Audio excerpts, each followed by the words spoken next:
The one and only Clarence Hill from DLLS,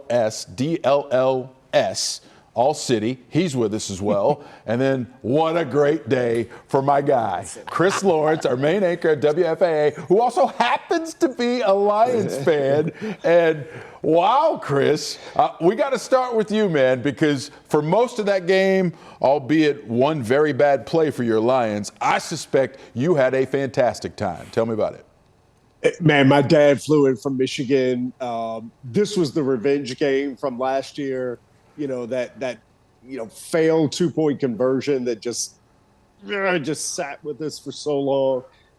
But I didn't expect this. We were talking to a bunch of Cowboys fans as we were coming in, and it just kind of talking it out. And I said, I'm thinking 31-21. I think it's going to be a shootout. I know, Mike is not there. DeMarcus Lawrence is out. So I think we'll score, but the Cowboys are going to put up points too. But did not see that coming at all. No, I don't think anyone did. And Clarence, I want to get your thought, because listen, we all knew that the Cowboys were going to have a tough time against the Lions, but no one thought that the Cowboys would be non-competitive. Chill, they didn't show up for this one.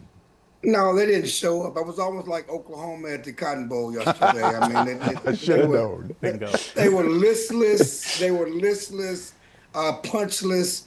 No, you didn't see this coming. That was a dreadful performance on both sides of the ball, but especially on offense, because you were looking for the offense to hopefully make up for the challenges that the Cowboys had on defense. And Dak Prescott was awful, and he had no help, no running game. The offensive line was bad. The coaching was bad. You didn't have any players that made plays for him. Jake Ferguson had a catch he could have made that could have helped turn the momentum.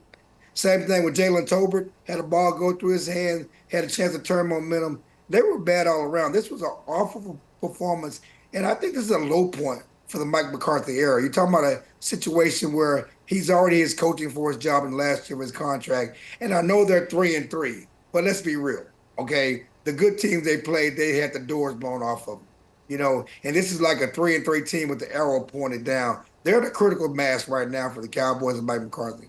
I think you're right. Jonah, what's your take? I think we saw what could have happened in Pittsburgh happen today in Arlington, right? Like, you can beat the Steelers with injuries on the defensive side of the ball without getting to the quarterback the way they didn't really need to against Justin Fields, because that's a different type of offense Pittsburgh has. But Detroit throws the ball really well. They have a creative offense under Ben Johnson, their OC. And we saw the absence of Tank Lawrence and Micah Parsons in that getting after the quarterback defense. We saw those injuries really show up today, and I don't think anybody expected it to the degree they saw it today, but that was noticeable to me. It was incredible. And listen, the home field advantage that this Cowboys team used to absolutely revel in has just dissipated and gone the other way. I mean, this is a Cowboys team that won 16 straight games at AT&T Stadium over 2022 into 2023. And over the last 4 games, they've been outscored by a combined total of 82 points. You guys, that's nearly 3 touchdowns on average per game. I just can't stop scratching my head about the way this thing is turned around at home. Chris, you were there and got a chance to be in that environment. How quiet did it get? How loud were your fellow Lions fans able to be? Because I'm sure Cowboys fans were just sitting on their hands.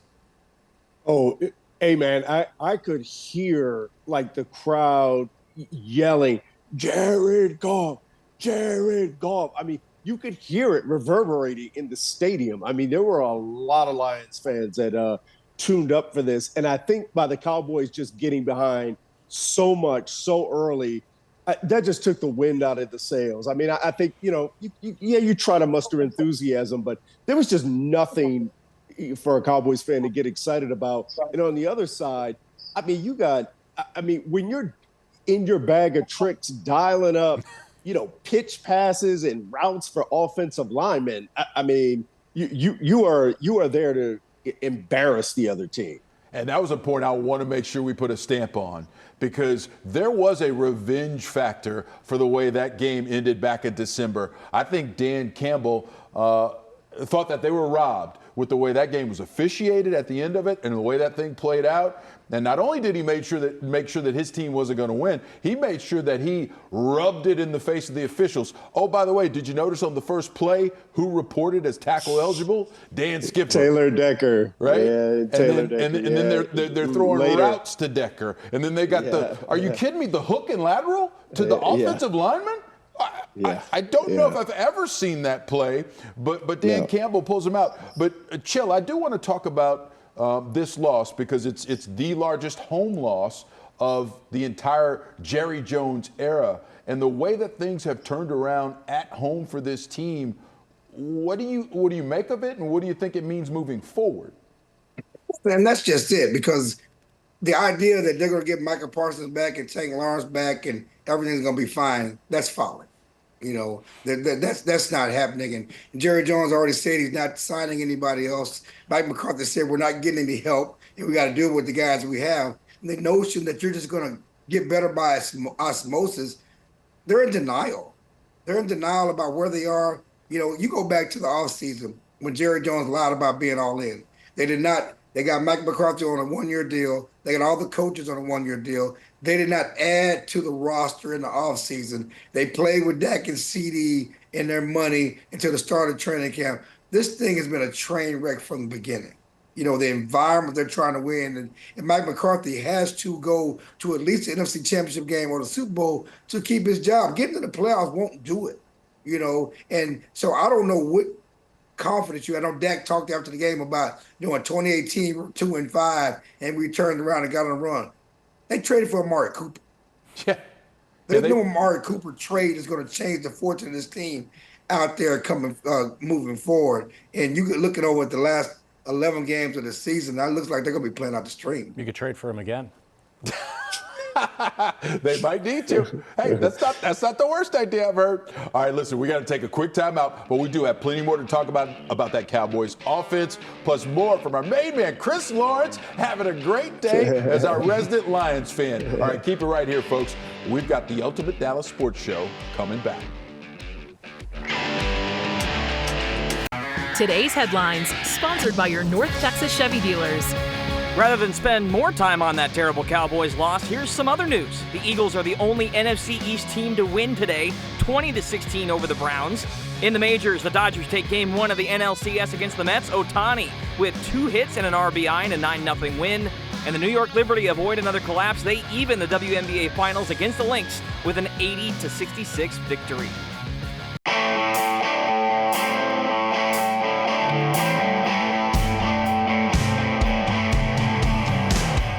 Welcome back to the show. We're pouring over that 47-9 loss. The Cowboys absolutely inept as they took on the Detroit Lions, who look like they are poised for big things. Joe Trahan with you. We've got Jonah Javad, Clarence Hill, and our main anchor, Chris Lawrence, our resident Lions fan who is having a fantastic day after going to AT&T Stadium with his father and seeing that absolute demolition that was done at the hands of his Lions. All right, you guys. I do want to talk a little bit more about the Lions, but before we do, I want to talk about that Cowboys offense. And Chill, listen, this one is right up your alley because you have seen Dak Prescott and CeeDee Lamb and everything that they have done since they have both been a part of this team together. And I ask you, do you see something wrong like I see something wrong? Do you think it's the other people around them, or is there something in particular with Dak and CD that is amiss? Okay, let me address one thing first. Chris, learn from the Saints. Don't let this be your Super Bowl. Don't let this be your Super Bowl. You guys are all excited, feeling good, setting the world on fire, beating the Cowboys. Did not work well for us Saints fans. The Saints have not won a game since dancing at AT&T Stadium. Please don't do that. You guys the have a Lions good are team. so much better than the Saints. It's not even I understand funny. that you want to I'll show tell the you world, straight up. but they're feeling good about this win. And I want to say this, that Dak Campbell was being a little petty. He was petty today. He was petty. With all those plays.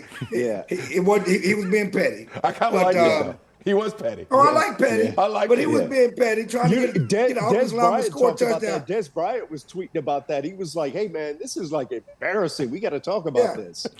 Yeah, so it's one thing to throw it to him. It's nothing to do a hook and ladder to an offensive tackle. You're being petty. But to answer your question about CD and Dak are fine. I disagree. Okay. There's something wrong with them. Okay. The issue is the other weapons. They have no one else. It's been CD and a bunch of maybes for the last 2 years. I've been saying this. They have no running game to speak of. Okay, None. the running game, not having a running game affects this offense. They have no playmakers. You look at what the Lions have, the firepower, the dynamic playmakers they have in the backfield, in the receiving core. It's CD by himself, and the Lions tried to take him away. They use cloud coverage, you double coverage, make somebody else beat you.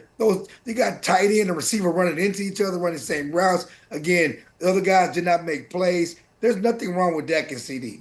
And listen, Chris, I just want to make sure everyone knows, Chris is a huge sports fan, and he knows his sports. I'm curious, Chris, outside of CeeDee Lamb, is there anyone on that Cowboys roster that gave you any reason for pause going into that game? No, and Joe, you and I talked about this the other night. I mean, he torched the Lions last year. I mean, eviscerated them. I think you and I talked about he had 227 yards. Yeah, he had 227 yards receiving, which is like 2 games worth of great games in one game. So he was the one. That's why I said this game's probably going to be 31-21 because I'm like, even if we slow CD down, he's going to get 130, 140, a touchdown or two. So, but outside of him, running game, no. No Michael Gallup.